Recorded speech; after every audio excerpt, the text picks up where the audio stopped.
Madam, రామనామ విశిష్టత గురించి ఇంతకు ముందు మీరు చెప్పారు. రాముడి కంటే కూడా రామనామం నిజంగానే దాని మహిమ ఎక్కువ అని చాలా మంది అంటుంటారు. అది ఎంతవరకు నిజం అంటారు?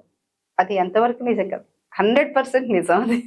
రాముడి కంటే కూడా రామనామం అంత మహిమ ఉందంటారు ఆ నామంలోనే. నామం దానికి ఉదాహరణ మనకి యుద్ధకాండలోనే కనిపించేస్తది శ్రావణి గారు. ఓకే.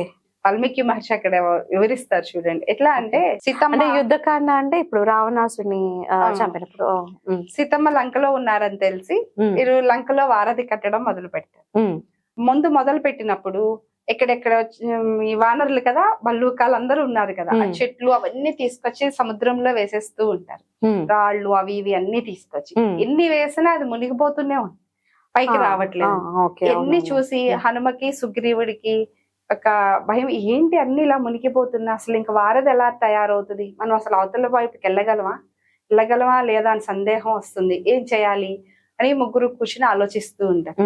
అప్పుడు హనుమకు ఒక ఆలోచన వస్తుంది, లేదు ఈసారి మనం రాయి వేసేటప్పుడు దాని మీద శ్రీరామ అని రాసి వేద్దాము, అప్పుడు వేసి చూద్దాం, నాకు నమ్మకం ఆ రామనామం రాసి మనం వేస్తే అది మాత్రం పైన తేలుతుంది, మునిగిపోదు అంటాడు హనుమ.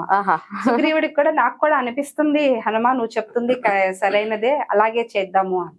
ఇక ఈసారి నుంచి నీళ్ళలో ఏమి వేస్తున్నా దాని మీద శ్రీరామ అని రాసే వేయండి అని ఆజ్ఞ జారీ చేస్తాడు సుగ్రీవుడు.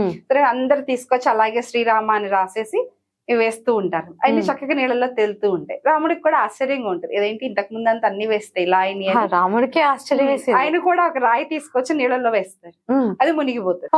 మళ్ళీ ఇంకోటి తీసుకొచ్చి మళ్ళీ వేస్తారు. 2-3 సార్లు అలా వేసినాక మునిగిపోయింది. ఈసారి చూసి హనుమ నవ్వుకుంటా వచ్చి దాని మీద శ్రీరామ అని రాసి, స్వామి ఇప్పుడు వేయండి మీరు అంటే అది పైకి తేలుతుంది. ఇదేంటి హనుమ, ఆ పేరే నాది, నేను వేస్తున్నా కూడా అది ఒట్టి రాయి అయితే మునిగిపోతుంది, నా పేరు ఉన్నది వేస్తేనే నేను కూడా పైకి తేలుతుంది, ఇదేంటి చాలా విచిత్రంగా ఉందంటే, విచిత్రం ఏం లేదు స్వామి, మీరు ఆ పేరుకి తగ్గవాళ్ళు, మీరు గుణగణాలన్నీ అంత మంచి గుణగణాలు, మంచి ఆలోచనలు, నిస్వార్థమైనటువంటి గుణంతో ఇవన్నీ ఉన్నటువంటి వ్యక్తివి మీరు.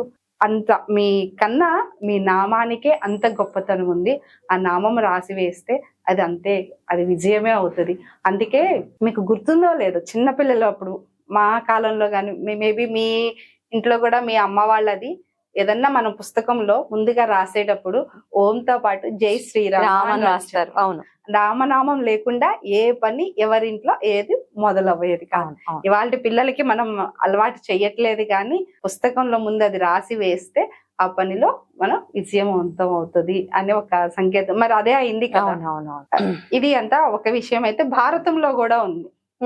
సరే, కృష్ణుడు అర్జునుడు వస్తారనమాట లంకా ప్రాంతాలు. అప్పుడు హనుమ కూడా ఉంటారు. ఆయన అంటాడు హనుమతో, అర్జునుడు అంటే ఆయనకి అప్పటికి కొంచెం నేను మంచి ధనుర్ధారిని కొంచెం గర్వం, రాముడు అంత పెద్ద ధనుర్ధారి కదా, అనవసరంగా వానరులతో ఈ వారధి కట్టించాడు రాళ్ళేసి, ఆయన బాణాలతో కట్టుండొచ్చు కదా అని అంటే కృష్ణుడు నవ్వుకుంటా, మరి ఆయనే కదా, నేనైతే బాణాలతోనే కట్టేసేదాన్ని అని. హనుమ అంటాడు సరే కట్టి చూడు ఇప్పుడు అని. నేను ఎన్నిసార్లు బాణాలు వేసి ఇచ్చేసిన హనుమ ఒక్క శాంతం కాలు కూడా పెట్టకుండా కొన్ని వేళ్లు పెట్టంగానే అది పడిపోతూ ఉంటది.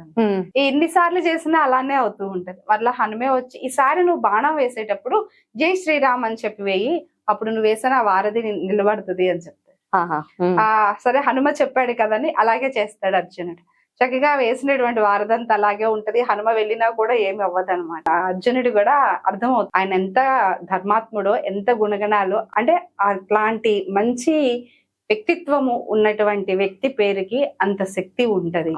అందుకే ఆయనకి ఆయన పేరుకి అంత శక్తి ఉంది. ఇక్కడ ఏం నిదర్శనం అంటే మనకంటే కూడా మన వ్యక్తిత్వం ముందు వెళ్తుంది దానికి మనిషి తెలియకపోయినా మనం చూసామా రాముణ్ణి? లేదు, చూడలేదు. ఏ కాలం త్రేతాయుగం నాటి కథ అది. అయినా మరి మనం రాముడు ఉన్నాడు, ఇవన్నీ చేశాడు అని నమ్మి ఆయన చేసినటువంటి పనుల గురించి ఇప్పటికీ కథలుగా చెప్తూ మనం కూడా వాటిని ఆచరించాలి అని అనుకుంటున్నామంటే అది మరి గొప్ప విషయమే కదా. అసలు వీళ్ళిద్దరి కన్నా ఇంకొక ముఖ్య విషయం ఉంది తెలుసా? క్షీరసాగర మథనం జరిగి హలాహలం బయటకు వచ్చింది. దేవతలందరూ ఏం చేయాలో అర్థం కాలేదు, శివుడి దగ్గరికి పరిగెత్తుకుంటా వెళ్ళారు.